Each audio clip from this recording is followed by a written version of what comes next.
வணக்கம். கரூர் துயர சம்பவத்தில் உயிரிழந்தவர்களின் குடும்பத்தார்களுக்கு எனது ஆழ்ந்த இரங்கல்கள்.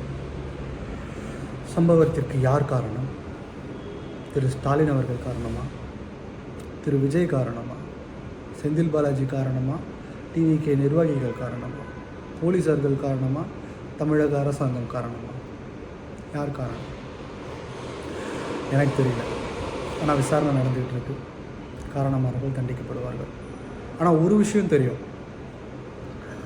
நம்ம நாட்டில் க்ரௌட் மேனேஜ்மெண்ட்டுன்ற ஒரு விஷயத்தில் நம்ம பூஜ்ஜியம், ஜீரோ. க்ரௌட் மேனேஜ்மெண்ட்னா என்னன்னே தெரியல. நம்ம நாடு, நான் ஒட்டுமொத்த இந்திய நாடையே சொல்கிறேன், சுத்தமாக நமக்கு க்ரௌட் மேனேஜ்மெண்ட்னா என்னன்னே தெரியல. ஏன்னா இது முதல் சம்பவம் இல்லை. டிசம்பர் 2024 புஷ்பா படம் ரிலீஸ் ஆகிருந்தப்ப அல்லு அர்ஜுன் ஒரு தேட்டருக்கு வராருன்னு சொல்லி அந்த தேட்டரில் இருக்கிற மொத்த கூட்டமும் ஓடி போகிறாங்க. அங்கே மக்கள் கூட்டத்தில் நசுங்கி 2 உயிர்கள் பறிபோகுது. டிசம்பர் 2024 நடந்த இந்த விஷயம் தொடர்ந்துக்கிட்டே இருக்குது. இது ஒரு தொடர்கதையாக போயிட்டுருக்கு. ஜனவரியில் திருப்பதி தேவஸ்தானத்தில் டிக்கெட்டுக்காக காத்துட்டு இருந்த ஒரு கூட்டத்தில் ஒரு பெண்மணிக்கு உடம்பு முடியல.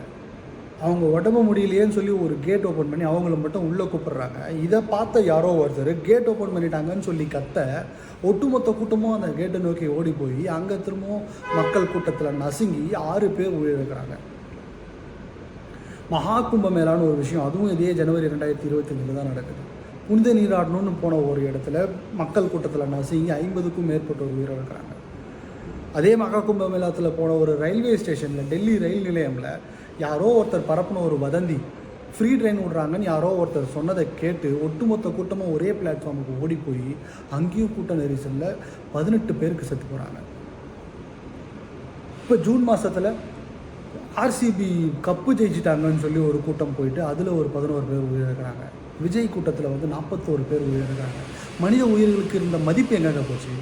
ஒரு மனுஷன் இன்னொரு மனுஷனை மிதித்து சாகடிக்கிறான்.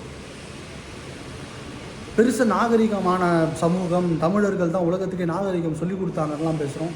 நாகரிகத்துக்கான ஒரு அடிப்படை விஷயம் சிவிக் சென்ஸ், பொறுப்புணர்வு சுத்தமாக இல்லையே நமக்கு. அப்புறம் எப்படி நம்ம நாகரிகம் அடைந்த ஒரு சமூகம்னு சொல்லிக்க முடியும்? நம்ம மட்டும் இல்லை, சமஸ்கிருத காரணங்களும் அதான் சொல்கிறானுங்க, நாங்கள் தான் உலகத்துக்கே நாகரிகம். ஆனால் நாகரிகத்துக்கான ஒரு அடிப்படை விஷயமே இந்தியாவில் இன்னுமே சரியாக வராமல் இருக்குது.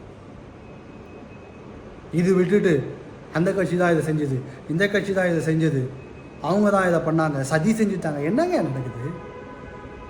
நீங்கள் செய்ய வேண்டியது உங்களை நீங்கள் மாற்றிக்கணும். ஒரு அரசாங்கம் இதுக்கு மேலே இப்படி நடக்கக்கூடாதுன்னா அதுக்கு என்ன முடிவு எடுக்கணுன்றதை செய்யணும்.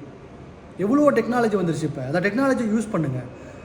இனிமேல் இப்படி ஒரு சம்பவம் நடக்கக்கூடாது இந்த நாட்டில் என்பதற்கான வழிமுறைகள் வகுக்கணும்.